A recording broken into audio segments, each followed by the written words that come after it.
nag-vlog ka ng Kalingap and marami yung sumuporta sa'yo.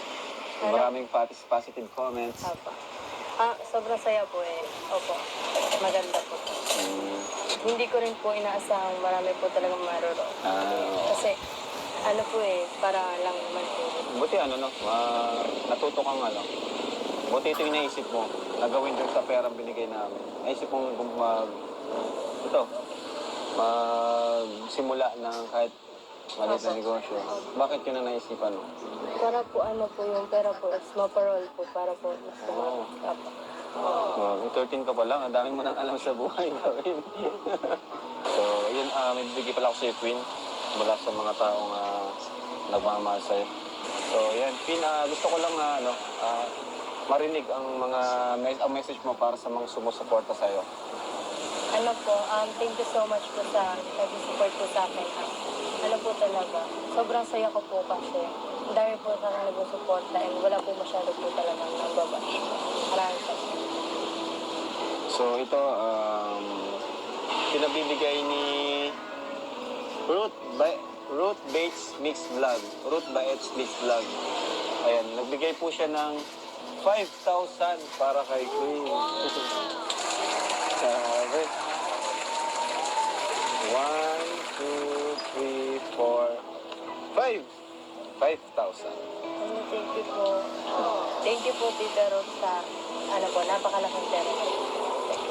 At heto pa, from Jason Albasan's team, from Baby Jane, Enyona, Aleria Reheno, Jason Albasan, 4,000 pesos. Ayan, so bali 9,000 pesos. Thank you po, Tita Baby Jane, Tita Aleria, and Tita Jason po. Yes. Thank you po. Thank you po. Ayan. And syempre, may bibigay din ako sa Queen. Bilang support sa iyong studies. Scholar ka, no? Opo, Galing. scholar po. Paano ba maging scholar dyan? Kapag meron kang maintain na grades? Meron. Sabihin, matalino talaga to si, beauty and brains. So ito, Queen, wala naman sa Team Kalingap, Kalingap Rob, sa ating YouTube channel, 6,000 pesos. Ay, thank you po. Sige, tanggapin mo yan. Paano sugat mo? Sa kakaluto po, napaso po. Grabe. Ang daming sugat.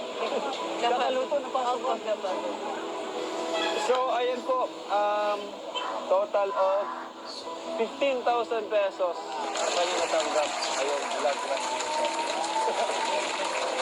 Tingnan po, Kuya Rap, kasi simula po nung na-vlog niyo po ako, marami na po talagang blessings po dumating. Marami.